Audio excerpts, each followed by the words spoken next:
There we go. Got started. Okay. We talked about antenna polarization, horizontal and vertical. And you'll see me doing this and this and this every once in a while. Okay. What antenna polarization is normally used? We did that one, but weak signal, CW single sideband, there's about 3 or 4 questions that deal with this concept. So it's good to know. Horizontal is usually used. Weak signal is sideband or CW. FM is just the king of sounding good, though. What is it on commercial radio? FM always sounds better. Okay. What can happen if the antennas at opposite ends of a UHF or VHF line of sight radio link are not using the same polarization? You got one of these on one end and one of those on the other end. The signals could be significantly weaker. If you just think about it, the waves are doing this way, and the antenna sitting this way, doesn't work. Yeah. So go back to the picture of the antennas. The horizontal, which way is that pointing? I mean, is that going this way? The signals are going to go? It's going to go that way. Okay. I'll tell you how you can tell for sure. It's going to go one way or the other on the boom. Okay. The way I can tell for sure is, believe it or not, see that little thing in there? That's the driven element. And it's driven, reflector, and directors. Okay? The reflector is usually the longest. Yeah, the reflector's the longest one. Yeah. That's the other way, but that's not as obvious. There's probably a good example of this mounted somewhere on this building, since there's a police department here, of a Yagi style antenna that's directed towards a tower somewhere.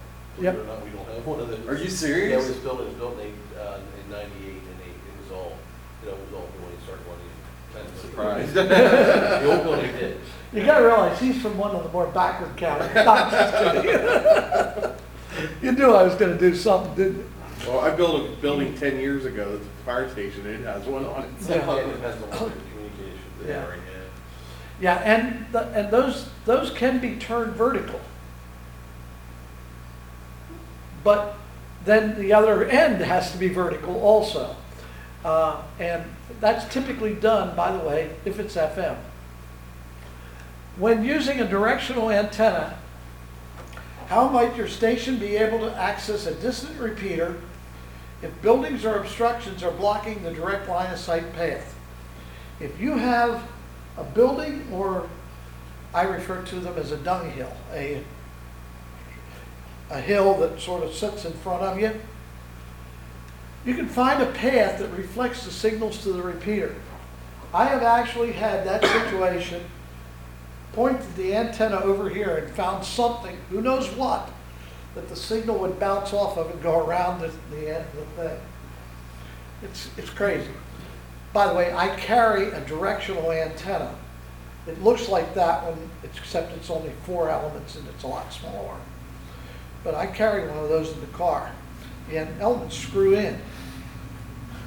You can find some track signals with them, can't you? What? You can track signals with this stuff, can't you? Yes. By the way, that's one of the other things that we do. There's a question later about something called fox hunting. We do that. It's looking for radio transmitters. If you get a rogue, somebody who's causing you trouble, get a hold of the local ham group. Usually there's somebody in the group that has directional antennas. They can find the guy. I'll tell you how good it is. I was down in Waynesboro one day with nothing to do. I was on a bike ride and I was standing on a corner. So I get my directional antenna out and I go down on the weather band, find a weather channel, and play with it till I get the direction of it. Got the compass. I'm a search and rescue team member. I got compasses. I get the compass, I lay it on that heading, come back home, put it on the map, draw the heading, have to go across the state line, lay a Maryland map up against it, go south, and I have no idea where that weather station is, so I draw the line. Then I start looking for the information on the weather station. I'm about 40 miles from it, and I miss the weather station by 2 miles. Now, if I'm down closer, I'm going to get better. But if I'd have had a second triangulation point, I would have had a circle about 2 miles across of where that station was. When you get down to a mile from it, you get one that, if you stand here, you're probably going to see it. And then you start playing games. What is a term commonly used to describe a rapid fluttering sound, sometimes heard from mobile stations that are moving while transmitting? Believe it or not, you'll hear stations that will be going up and down real fast, fluttering. It could be you moving or it could be them. It's called picket fencing. Think about putting a light behind a picket fence and driving past it. The light's going to flash off and on. That's what you're getting. Nothing fixes that. And it has to do with multi-path, because you've got 2 paths somehow and they're crossing, and as you're going down through, alternately they're adding to each other or subtracting. What type of wave carries radio signals between transmitting and receiving stations? Electromagnetic. The electric field is the same way as the antenna.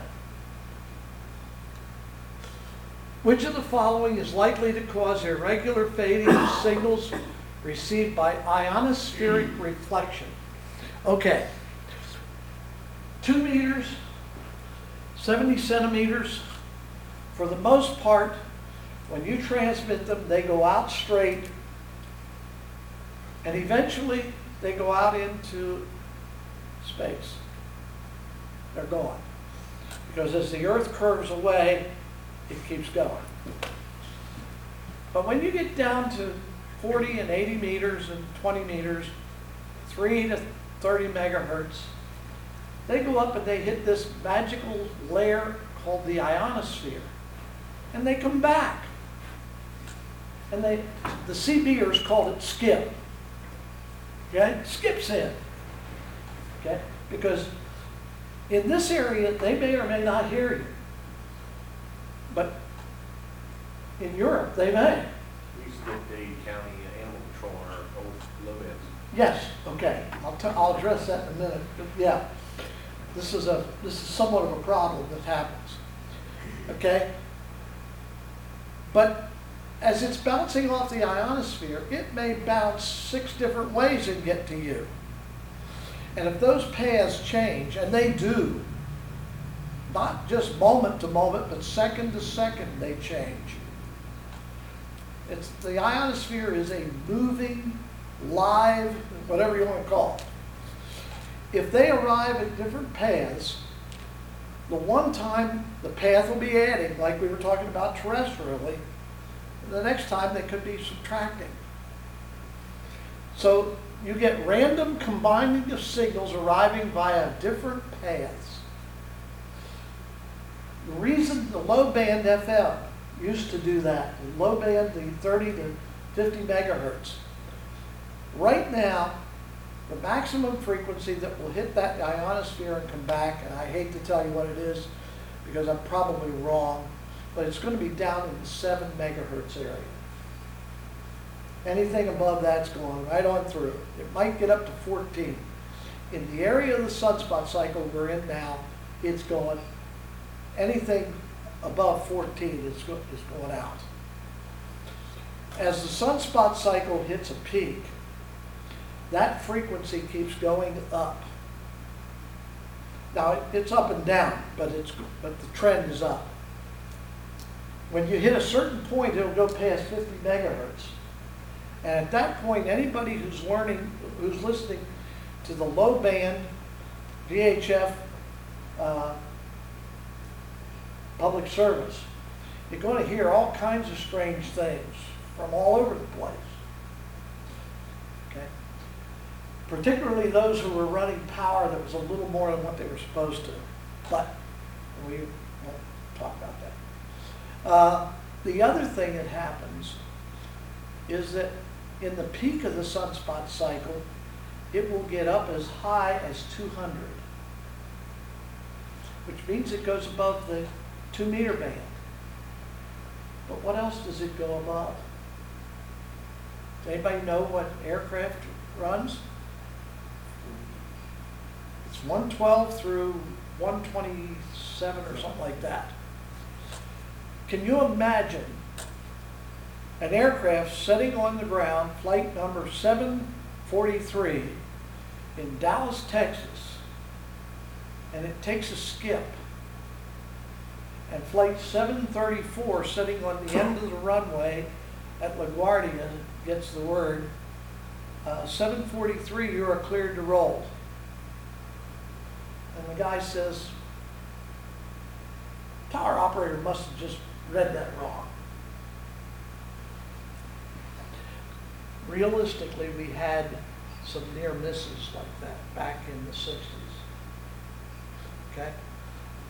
And it's coming back, I think it's 11 years. Which of the following results from the fact that skip signals refracted from the ionosphere are elliptically polarized? Remember I said horizontal and vertical? Well, now we got something called elliptically. And those, either a vertical or a horizontally polarized antenna can be used. In other words, what comes back from the ionosphere, it doesn't matter. Ground wave, it matters. As you're going this way, that's called a ground wave. This, it don't matter. Oh, by the way, I didn't mention this when I was talking about it. I mentioned turning the radio sideways. Many of the jackets for people that will put a radio in them, turn the radio at 45 degrees. That's not quite as bad as turning it at 90.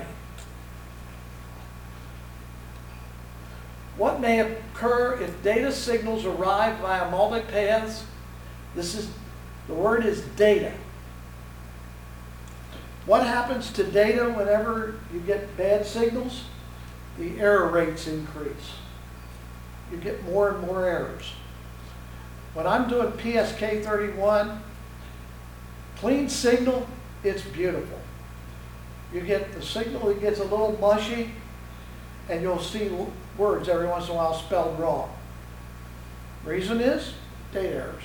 Oh, by the way, PSK 31 is one of the data transmission methods. Reminds you of instant messenger, but there is no error checking. What you see is what you get. Which part of the atmosphere enables the propagation of radio signals around the world? The ionosphere.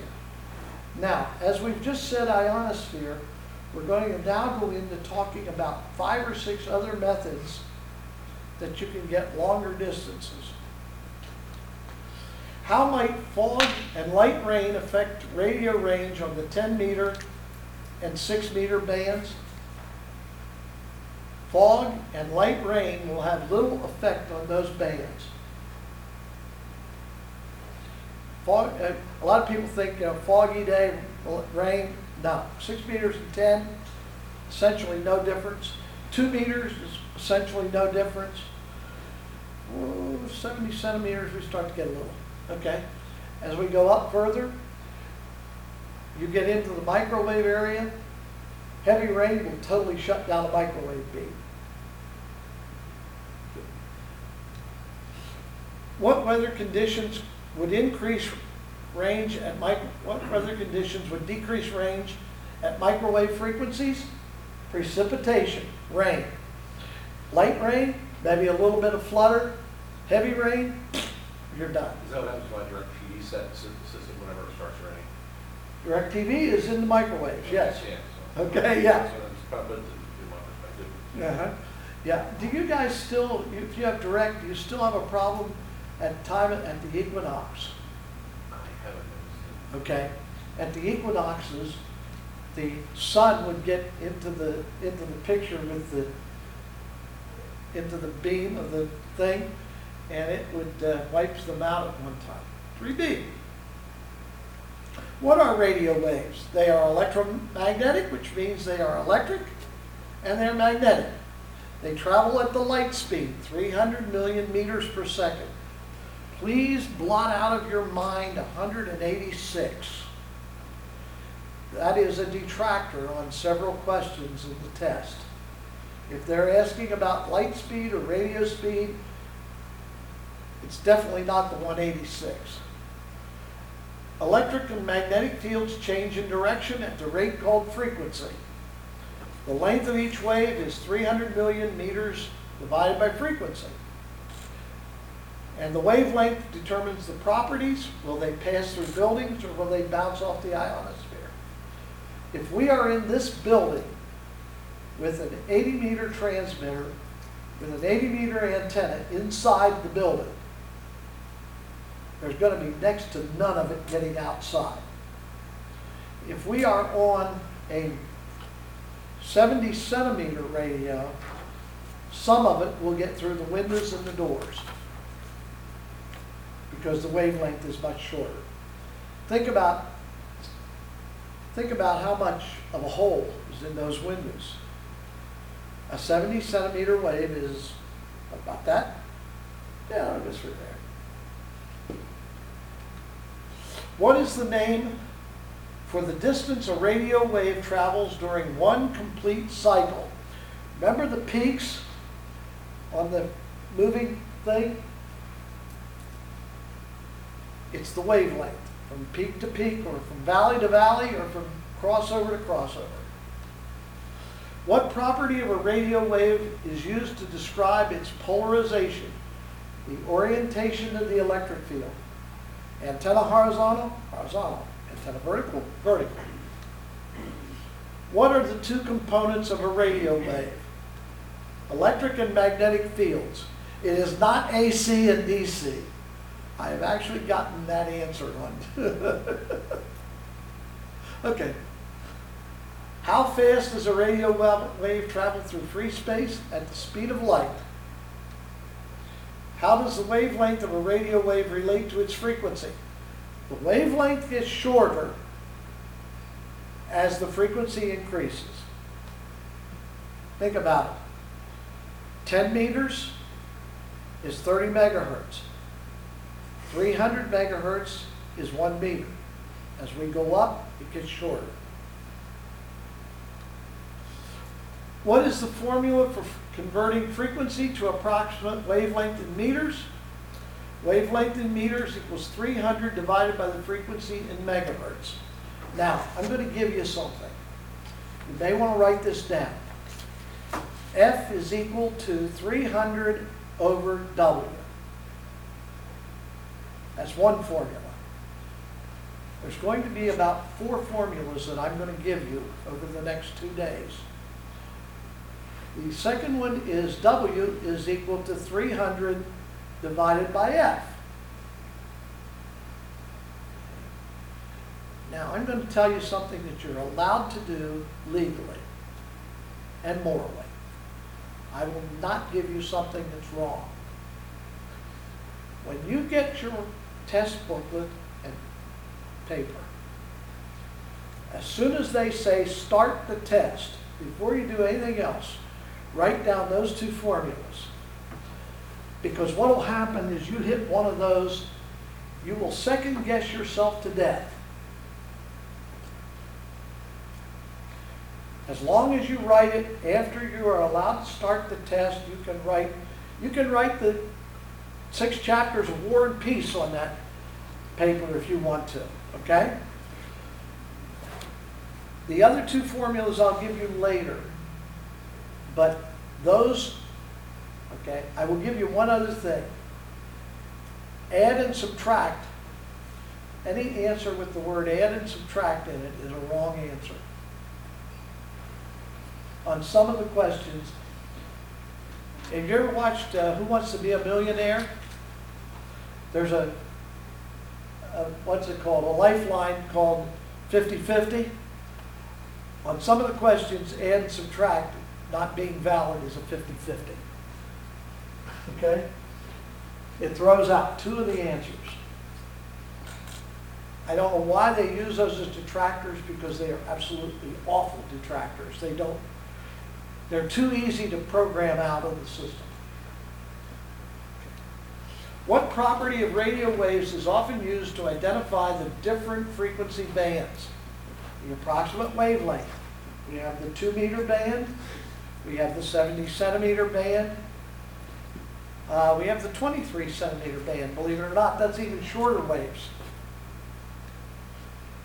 Okay, this is another chart that I suggest you kind of write it down and look back at it a couple times in the next day or two, because you're almost certainly going to get 2 or 3 questions on it. There's very little I'll do this with, but there's a few that I will. HF is 30 through 300 megahertz. VHF is 30 through 300. UHF is 300 through 3000. Where does the Wi-Fi band, the low Wi-Fi band, fall? It's UHF. 2400 is UHF. Yeah, I always thought it was microwaves. That is a chart that is, if you have that in mind, it will help you answer 5 or 6 questions. Now, you may not get those 5 or 6. Okay, guess what? What are the limits, what are the frequency limits of the VHF spectrum? VHF is 30 through 300 megahertz. Please take note to answer A. Kilohertz. That one gets a lot of people. What are the frequency limits of the UHF spectrum? 300 to 300 megahertz, or 3000 megahertz. Note C. It will not always be C, however. What is the frequency range? What frequency range is referred to as HF? 3 to 30 megahertz. Your odds are very good you will get one of these 3. Okay? What is the approximate velocity of a radio wave as it travels through free space? 300 million meters per second. If you notice, I've been hammering that. Reason is, we've seen how many questions? 5, 6? With that concept, you'll get 1, maybe 2. Okay, I need to move this slide up, but I'll do it anyway. If you look at the light blue in the center, it's the Earth. The yellow is the ionosphere. The green is what a UHF radio wave does, and the aqua is what an HF radio wave does. Kind of a good picture. If you're what's it called, a visual learner, that may make more sense than anything else. Okay? I need to move that one. Somebody make a note and send me an email to move that up. About 30 slides. Why are direct, not via repeater, UHF signals rarely heard from stations outside your local coverage area? If you're listening to a UHF station, talking to them, or listening to them, and you get down to Europe, you won't hear them. Why not? Because they're headed out into alien land. Their signal by now is up at about maybe 3,000 feet, going higher. You're just not going to hear it. They can put on the biggest transmitter they got, and you still won't hear it. Which of the following is an advantage of HF versus VHF and higher frequencies? You get longer distance ionospheric propagation more often in HF. Down around 3 to 7, 3 to maybe even 14 right now, you're going to get it. Above that, no. What is a characteristic of VHF signals received via auroral reflection? Does anyone know what auroras are? Yeah. Aren't those Yeah, aren't those the magnetic Okay. waves? Yes, it's the magnetic result that produces the northern lights, it's called. I don't know, have you ever seen one? I have. They're scary as all get out when you see them because you just never saw them before. It's like a curtain of light and it's colors. What? It's absolutely. Oh, it is. But, and you can bounce radio signals if you know they're there. You can point your antenna north towards them, bounce radio signals off of people all over the place can hear you and back. However, they will flutter, they will be distorted, okay? Understandable, but nasty. But you can talk all over the northern part of the world with that when you got one of those. I think they're just awesome. Which of the following propagation types is commonly associated with occasional strong over-the-horizon signals on the 10, 6, and 2 meter bands? It's called sporadic E. There is another layer in there that sort of appears and goes away. And there's not a real rhyme or reason. I've seen it in the mornings every once in a while where we've got people that will come in from long distances and then they'll go away. They may be there for 10 seconds or 10 minutes. Which of the following effects might cause radio signals to be heard despite obstructions between the transmitting and receiving stations? I have never seen this, but they claim that if you hit the top of a ridge with a signal, you've got a ridge line, you hit the top, it will bend and go over the ridge. It's called knife edge reflection, like a tight ridge. And we may not see it here because most of our ridges have trees. Where if you're out in Colorado, they have ugly rocks. Does it also work for tall buildings? Okay, yes, will work for buildings as well. But I have just never experienced it myself, okay? What mode is responsible for allowing over-the-horizon VHF and UHF communications to ranges of 300 miles on a regular basis? It's called tropospheric ducting. When we get the right temperature inversions, and we get them quite frequently, we can talk from here down to Southern Virginia in the mornings. We've got a guy down in Middle Virginia who hits our repeaters on a regular basis in the mornings. I've talked to him enough and I know who he is I know the voice as soon as I hear it. He's already one morning with a couple of us were out on the road. We played around, he hit like 3 or 4 different repeaters here. And he's in Virginia. Now he's got a pretty good set, pretty good antenna and all that kind of stuff. But some of this is real fun when you get it to work, when you say, gee, I did that. What band is best suited for communicating via meteor scatter? 6 meters. Do you know how long a meteor track stays ionized that you can bounce radio signals off of it? It's probably less than this many seconds. Okay? It's 6 to 10 seconds, something like that. Prior to cell phones, there was a company that was building a system for trucks, for over-the-road trucks. It was the early days of computers. You need a computer to do this. They were sending out real fast bursts of data, either to the truck or from the truck.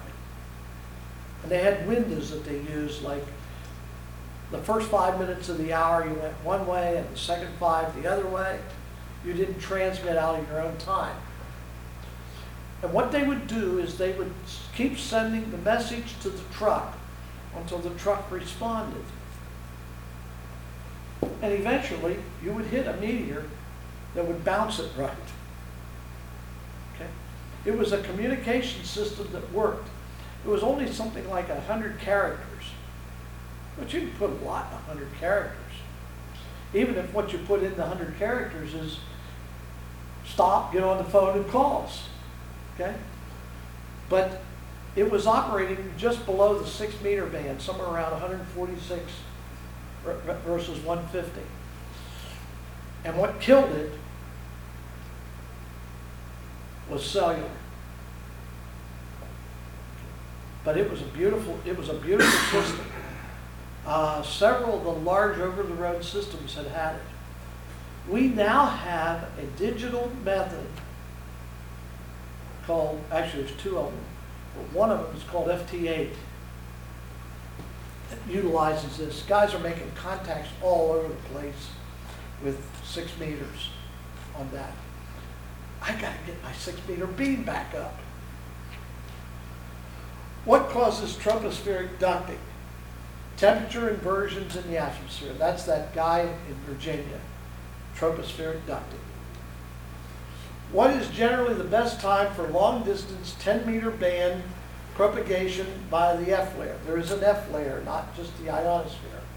From dawn till shortly after sunset during periods of high sunspot activity. Because that's when the sun is charging the ionosphere. You get past sunset, you don't see it. Which of the following bands provide long distance communications during the peak of the sunspot cycle? 6 and 10. Because now the frequency that will bounce goes up above 6. And by the way, it used to play all kinds of stuff with the low TV band, which was between 54 and 88. You'd get channel 2 out of Baltimore with 2 other channels over top of it. Same problem. And by the way, tell me, because I haven't been following it, we're on the bottom of the stock cycle now, aren't We're below the bottom. we? Okay. And hopefully we're going to come back up. Nowhere to go but up. Okay. By the way, all of what we have known up until now about the sunspot cycle is being challenged naturally by some woman. Oh no, I'm just kidding. Seriously, there's a gal who is ironically not an astronomer, but a mathematician who has been plotting a bunch of the sunspot information. And she says that that you have to look at the rotation of the northern and southern hemispheres of the sun separately to determine what the cycles are. I need to get a hold of her paper and read it. It intrigues me because the little bit that was in the article I read tells me she really does know what she's talking about. And if she does, a whole lot of these theories of the sunspot cycle are going to change in a few years. Brilliant lady. Why do VHF and UHF radio signals usually travel somewhat further than visual line of sight distance between the two stations? Think about it. If all you got was visual line of sight, you wouldn't get very far. Now you have to be careful because visual line of sight does not include trees and things like that. If you want to look at visual line of sight, go to central Illinois when there's no corn. And you look out and you see those power lines go out and they get shorter. That blew my mind when we first went there. That's visual line of sight. Radio waves tend to curve just a little bit. We talked about them up until now that they go straight out into space. Well, they don't. They seem to curve a little bit with the Earth, but not much. The earth seems less curved to radio waves than to light. And by the way, nobody I have seen has an explanation for that. What must be considered to determine the maximum current capacity needed for a transceiver power supply? We're going to shift into something totally different here. You need to buy a power supply for a transceiver. Used to be transceivers plugged into the 110 AC in the wall, and that was it. Now, almost all of them run off of 12 volt DC, and if you use them in a car, you hook them straight to the car battery, and if you use them in the house, you need a power supply, because they don't like that 110 coming out of the wall. Okay? There's things you need to look at, and by the way, I'm going to teach you this answer, and then I'm going to teach you a better way. The efficiency of the transmitter at full output power. If it's a 100-watt transmitter, you're going to need more than 100 watts. Okay? That's number one. How much the receiver uses. You need to know that. And you need to know the power supply regulation and heat dissipation. Okay? All of those choices are correct. Now, when you buy your first transceiver and want to know how big the power supply has to be, you open the book on the transceiver, and someplace in there it will say 22 amps. You need a power supply that will produce 22 or more amps at 12 volts instead of this. Okay. But these are the considerations. I'll tell you where these come into play. And that is whenever you are doing an MCOM, you're out running off of a battery with nothing but the battery. And you better know how to do this to figure out how long that battery is going to last. If you use a very high power transmitter on a car battery for all day, you can take the car battery down if you don't restart the car sometime in the middle of the day. Okay. My normal rule is if I run off the car battery, it's 2 hours. I start the car, run it for 10 minutes, shut it down. How might a computer be used as part of an amateur radio station? For logging contacts or contact information. And I do this, by the way. One of the neat things, I have a logging program that I type in the call sign. And it will give me the guy's name and some whole lot of other information about him and what direction he is from me, in case I want to know that, and how far. For sending or receiving CW, yep, that works. For generating or decoding digital signals, yeah, that works.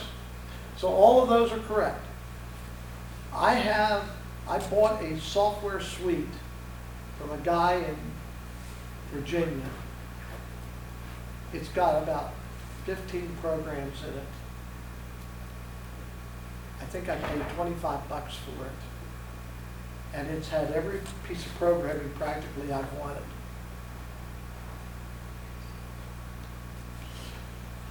Why should wiring between the power source and the radio be heavy gauge wire and kept as short as possible to avoid voltage falling below that needed for proper operation? In a car, you're working with 12 volts. You do not have to go very far with wire before that voltage drops below 11. Okay? There are ways to calculate that. If you need to know, send me or somebody an email and ask. Which computer sound card port is connected to a transceiver's headphone or speaker output for operating digital modes? Okay.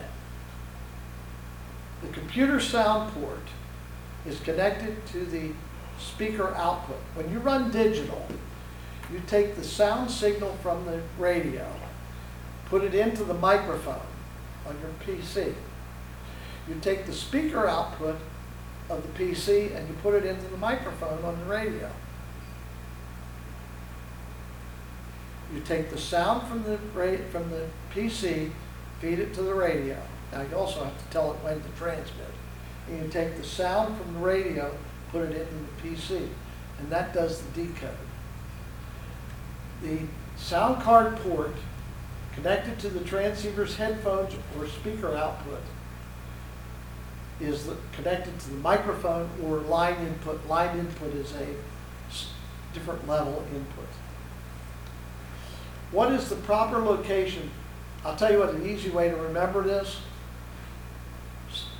Headphone goes to microphone, microphone goes to headphone. If you think about it, you wouldn't put two ears and two mouths together. It's mouth to ear. Okay? What is the proper location for an external SWR meter? Oh, yes. Standing wave ratio. That's what that stands for. It's how much of the signal goes up to the antenna and how much comes back. Do you know what happens if too much comes back? Anybody know? The magic smoke comes out of the power transistors. And when the magic smoke comes out, nothing works. Okay. We joke that all electronics works on magic smoke. When the magic smoke comes out, you can't put it back. Okay? It's a good thought. But the proper location is in series with the feed line between the transmitter and the antenna. That means you take the coax off of the transmitter, you put the SWR meter in, hook it up with a jumper, and you look at the signal going up and you look at the one coming back. And you want to have as little coming back as possible. Because whatever comes back and generates heat. And heat is something you need to get rid of. Which of the following connections might be used between a voice transceiver and a computer for digital operations? Receive audio, transmit audio, and push to talk. Everybody know what push to talk is? That's the button you squeeze and then you talk. We actually had a gal, we were teaching a radio course in, not in ham, but in EMA. And he said, you just push to talk. And she says, what do I push to talk? The button. Which button? Okay. She was actually pretty bright, but for some reason or other, this whole concept went over her head bad. How is a computer's sound card used when conducting digital communications? The sound card provides the audio to the radio's microphone input, mouth to ear, and converts the received audio, mouth to ear, to digital form. It basically takes audio going either way, or audio coming in, converts it to digital, takes digital going out, converts it to audio. The radio does not understand digital. The radio understands an audio signal. Which of the following conductors provides the lowest impedance to RF signals? Oh, we got ourselves a new term. Impedance. Do you know what the word impede means? Stop it or slow it. Okay. So impedance is stopping or reducing the flow of current. Okay? What provides the lowest impedance? It is called a flat strap. It does not matter what shape it is. The idea is that it's a piece of metal that isn't real thick, as opposed to a round conductor, a wire. I'm going to give you a reason, because we have a couple other questions that delve into this.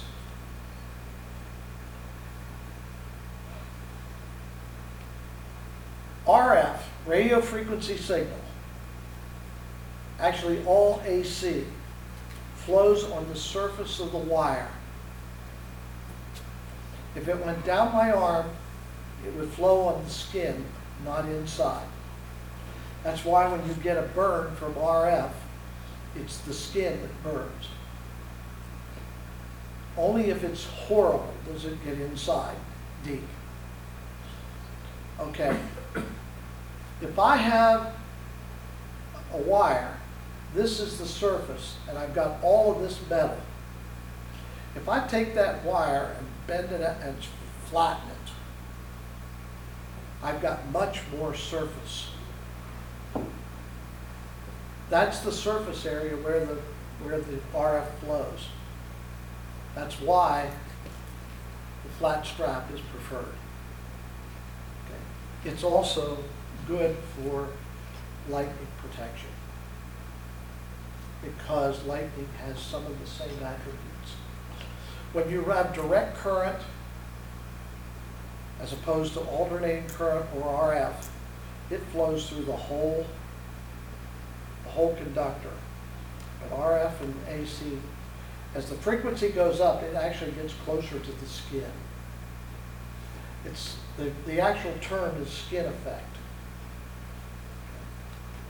Which of the following could you use to cure distorted audio caused by RF current on the shield of a microphone cable? If you get the signal from your transmitter getting back into the microphone, it will start to distort the audio. And I'm looking for something. Ah, got one. How many of you have ever seen these things on PC cords, the little bump? That's a ferrite choke. Okay? It is nothing but a piece of powdered iron that's slipped over the thing. Usually, if you want, for the ones to add, there are actually two pieces that go over and snap together. They are the cure for a lot of ills. I buy them by, Amazon sells them 10 in a pack for about $3. If you buy them anywhere else, you'll pay twice that for them. But I buy a pack of 10 and I'll use them, and when I get down to 2 or 3, I'll throw another order in for a pack. But they will cure telephone problems with RF. They will cure a lot of those things. But you put one of those on the microphone cables. Some microphone cables already have one on. You ever heard the expression, one good turn deserves another? If one works but doesn't cure the problem, put the second one on. What is the source of a high-pitched whine that varies with the engine speed in a mobile transceiver's receive audio? And you have probably heard this somewhere in your car radio. If you were off the station and you press on the gas, you'll hear a whine that will go up and down in frequency. That's coming from the alternator. If it gets bad enough, it'll annoy you whenever you're getting signal. There are fixes for that. Where should the negative return connection of a mobile transceiver's power cable be connected? At the battery or the engine block ground strap? You want that. This is, when you come off of a battery, you have the red wire and the black wire everybody talks about, plus and the minus. This negative connection is the black wire. Where do you want it to go?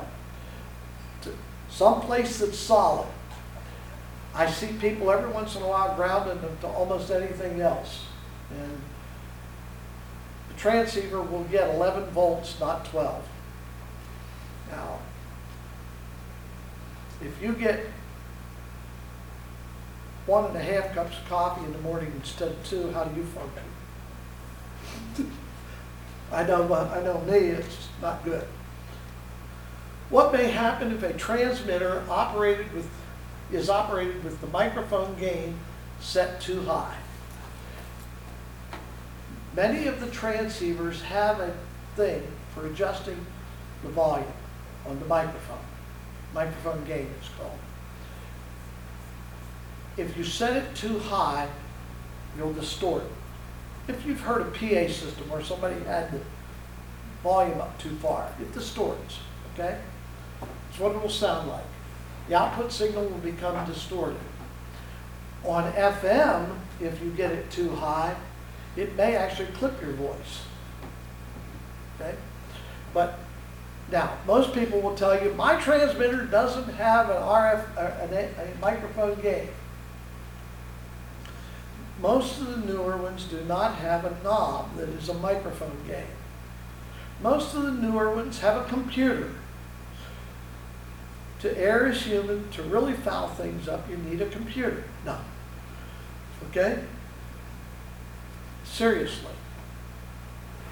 There's a setting in there on the menu somewhere where you can set it up and down. It may only be 3 adjustments, but it's something. If you have a very loud voice, you need to drop it. If you have a very quiet voice, you need to turn it up, otherwise people can't hear you. Okay?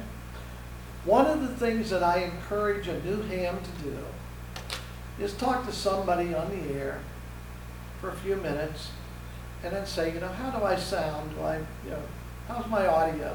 Whatever. And get somebody who sounds like they know what they're doing. Because we have some guys that don't. If somebody asks me, what I will typically do is try to get a third and maybe even a fourth person on at the same time and compare them to the others so that it's not my radio and ears, it's the fact that I'm matching them to what else is going on. And also then say to the other two, do you agree? If 3 of us agree, it's probably right. Which of the following can be used to enter the operating frequency on a modern transceiver? The keypad or the VFO? No. Many of them have a knob on the top that you can turn to click the frequency up and down if you're in that mode. I love the keypad because I don't like fiddling with that. You key in 146.97, well, not even dot, 146.970. What is the purpose of the squelch control on the transceiver? We talked about this earlier. Squelch mutes the receiver when there's no signal, so that you're not sitting there listening to, oh man. Yeah. What is a way to enable quick access to a favorite frequency on your transceiver? Store it in a memory channel. You can store repeaters there, but you can also store simplexes. As a matter of fact, I have quite a few simplex stored in mine that I use with some frequency. Which of the following would reduce gain or reduce ignition interference to a receiver? Turn on the noise blanker. Many of the newer transceivers have a noise blanker and it's turned on all the time. The older ones used to cause some problems if they were turned on, and you sometimes would want to turn them off. Now they're good enough that usually you don't want to turn them off. So they just don't give you that option. I will tell you what noise blankers do the best. They filter out ignition noise, the pop, pop, pop ignition noise. They filter out lightning strikes, the crashes. They do not filter out other noise. Which of the following controls could be used if the voice pitch of a single sideband signal seems too high or too low? When you are on single sideband, your radio is inserting the carrier. If you insert the carrier too far away, the voice pitch will go high. And if you insert too low, it will be low, and this stuff down here will really sound awful. So you're going to try to tune until the person sounds right. Now let me ask you a question. How do you decide that a person sounds right that you've never heard it in any other way? It's when they're the clearest. When you can understand them the best, okay? It's called an RIT or clarifier, and it allows you to fine tune where that carrier is so that you get it at the best spot. What does the term RIT mean? Receiver incremental tuning. Get that one down, because I don't know why, but they love to stick that one on the test. I think that's one of those that's got a flag on it that says, put it on every test. I'm sure they don't, but I know they don't, but it seems like that. By the way, I do the testing. I have a set of tests. Do you guys do the computers or do you do paper tests? I don't even know. Okay. Don Evans. Yeah, okay. Some of the, okay, W5YI, which they are, has the option of computer tests or written or printed tests. Laurel, which I am, we don't have computer tests. So we definitely use a paper test. Okay, all right. I personally like the paper tests, except for one thing. Those computer tests are really nice because when you hit the button, it says this is the score. You don't have to lay it. Okay. But I was going somewhere with that. I do not know what questions are on my tests. I printed them out the middle of June when the new tests come out for July. I on purpose have not looked because that would taint what I teach. I don't want to know, okay? I have looked at the tests one time, one question that they told me was wrong. If I had it on there, I had to take it out. That's the only question that I know. And honestly, right now, I've forgotten what it is. I would have to go back and look, and I won't. But I do not want to do that because I do not want to. I could take what's on mine, and when I'm doing the testing, I could taint the group. And How I many don't want to questions do is it. this test? What? How many total questions is this test? 35. Oh, that's not bad. Is it timed? No. Now, I'll tell you what we tell people on the time. We test at 10 o'clock in the morning, start our session. We tell them if they're still there working on their first test at 3 in the afternoon, we're probably going to tell them it's time to quit. Okay? We've never had that problem. Yeah, go ahead. Or is all this functionality included on every transceiver you No. purchase? Or is this just some of the No. base station setups you Yeah, have? okay. RIT only exists on single sideband transmitters. That's okay. Okay? That only These exists are on. HF transmitters. Yeah, Yeah. well, okay, well, it also can occur on VHF and UHF if they do single sideband, Okay. and I have one of those. But to be honest with you, I have almost never used the RIT unless a guy was off frequency. Okay, so I can usually get close enough and be there, but it's there. My older radio that I have one that has 3 tubes. It's tubes and transistors together. That one has an RIT on the front panel.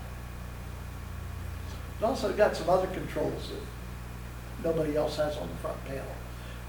But it also doesn't have the microprocessor support that the other ones do.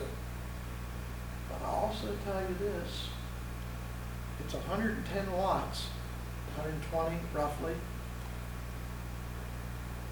But it kicks butt on the other end better than my 100-watt newer. And a 10-watt, 20-watt difference isn't significant. It just seems to have, I seem to sound better on it, more understandable. Hey, for $400, yeah, it's the other one was 900. What? This is a transceiver that will do all bands from 160 to 70 centimeters. It will do AM, FM, sideband, CW. It does it all. Is that a Kenwood The, 2000? no, it's a Yaesu 857. The other one, the tube radio, is a Kenwood 530. By the way, this is my opinion. I can give it. Kenwood, I won't buy a current radio. Kenwood, you go back about 15 to 25 years, and they were building some of the best radios around, but they have cheapened. I don't know why. At least what I'm seeing, the new radios, I don't, for the price, you can go somewhere else and get one. But I have an old Kenwood 530. It's got 3 tubes, and it is just phenomenal when it goes on the air. First time I turned it on, I was making contacts all over the United States, and I wasn't even trying. And I also have a 520. Bandwidth example. This is how wide. Remember I talked about going down this neighbor's property line? Well, it's one thing if you get down with a bicycle. It's another if you get down with a four-wheeler. And then it's another if you go down with a Jeep with the wide tires on it, okay? Same thing here. TV is 6 megahertz wide. Boy, is that wide. The whole 2-meter band isn't even 6 meters wide, or 6 megahertz wide. Broadcast FM is around 100 kilohertz. Wide FM is around 15. That's what all public service and everything else FM was. AM is 6 to 10 kilohertz. Sideband is 2.3 to 2.7. CW is about 500 hertz, or a half a kilohertz. Now what that means is, look at the wide FM, 15 kilohertz. You divide that into 100, you can get 5, 6 is 90. You can get 6 channels of wide FM in one broadcast FM channel. Because it'll fit. Actually, you get a little more than 6. You get part of the 7th one. The wider you are, the more noise you pick up.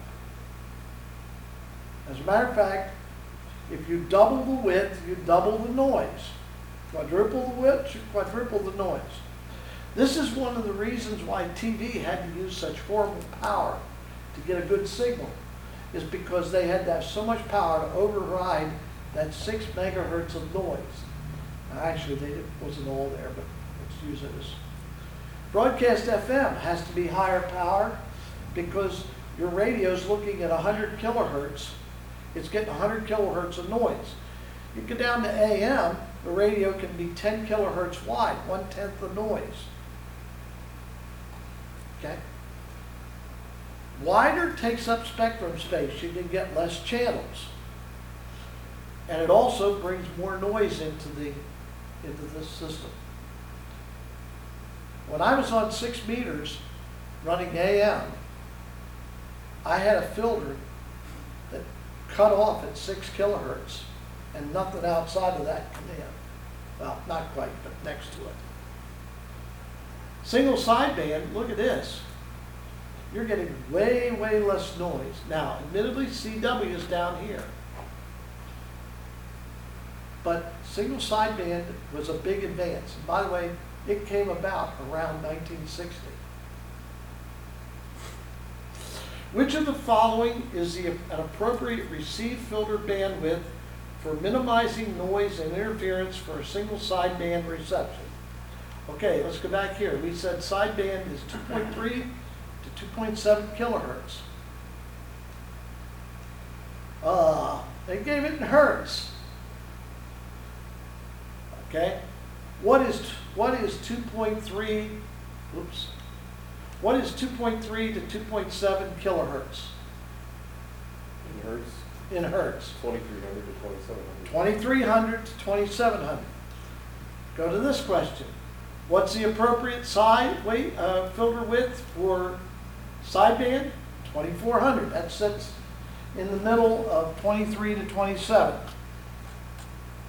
One of the things you're going to see here is there's some disagreement on these questions on sideband of what the bandwidth is. I'll give you a little clue. Anything from 2300 to 3000 is good. And the reason for it is you get 6 hands together and ask them what the best bandwidth is for sideband, you're going to get at least 7 answers. Because one guy's going to disagree with himself. Okay. You work with firearms, right? What is the best pistol out there? The ones you have. The one that works for you, yeah. But if you ask 8 guys, you're going to You're get... gonna, you guys already been going. Yeah. Your HK guys will throw stuff at the Glock guys. Everybody knows it's F Glock. guys will scream at everybody else. Okay. I have them all, so it's whatever pitches the best, is what Yeah. I say. Hey, it's whatever takes that bad guy down at the right time. Because I'm trained guys that are their side of the gun, you like our department, you don't have a choice. Yeah. And so you old guys come in with a Smith & Wesson MP and like, well, I wish I carried the Glock. What's the best gun I should be carrying? The one that's on the side, become awesome with it. Yeah. Yeah, and that's the other side of it. I have a couple of radios. I work with them. I hate it whenever I get pushed into a place where there's something else because I'm not used to it. I think it was David who handed the armor back to King Saul and said, I've not proved it. Oh well. Which of the following is an appropriate filter, a receive filter bandwidth for minimizing noise and interference for CW? Now remember, we just talked about sideband at 2400. Now we're talking about CW, 500. Okay, it's much smaller. And you can actually hear this when you flip, if you have a receiver that you can change these filters, you can hear the noise level dropping when you flip them in. What is the function of an automatic gain control or AGC? It keeps the received audio relatively constant.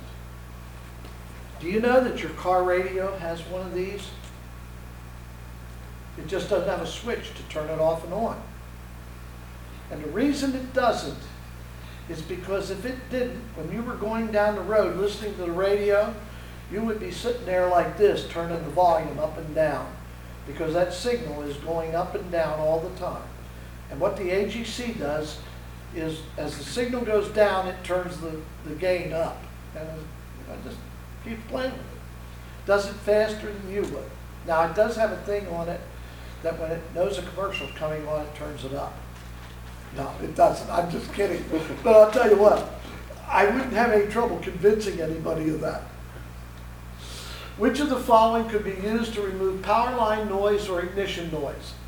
A noise blanker. We talked about a noise blanker before.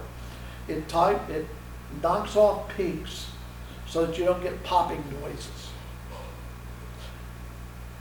My older Kenwood has a noise blanker switch to turn it off and on. It even has an adjustment to set the threshold. My newer Yaesu does not have that. Which of the following is a use for scanning function of an FM transceiver? To scan through a range of frequencies to check for activity. Most of the transceivers, even the cheaper Chinese, you can tell it to scan through frequencies. You can either scan frequency in most cases, or you can scan your channels. And you can even tell it to skip some channels. If you, like I have the Weather Channel programmed in. Well, if it scans through there, it's going to stop every time. So I have that one set that it doesn't scan. But, and by the way, most of your 2-meter transceivers will have the Weather Channel. That is neat. Actually, most of them you can hit a button and get it. Okay. T5A. Good. Let's take a break here. That's a good place. I need to look for something, I think. Yep. I need to look for a pack, and I think I've got it here. Oh, I got it out. Okay, so. Oh,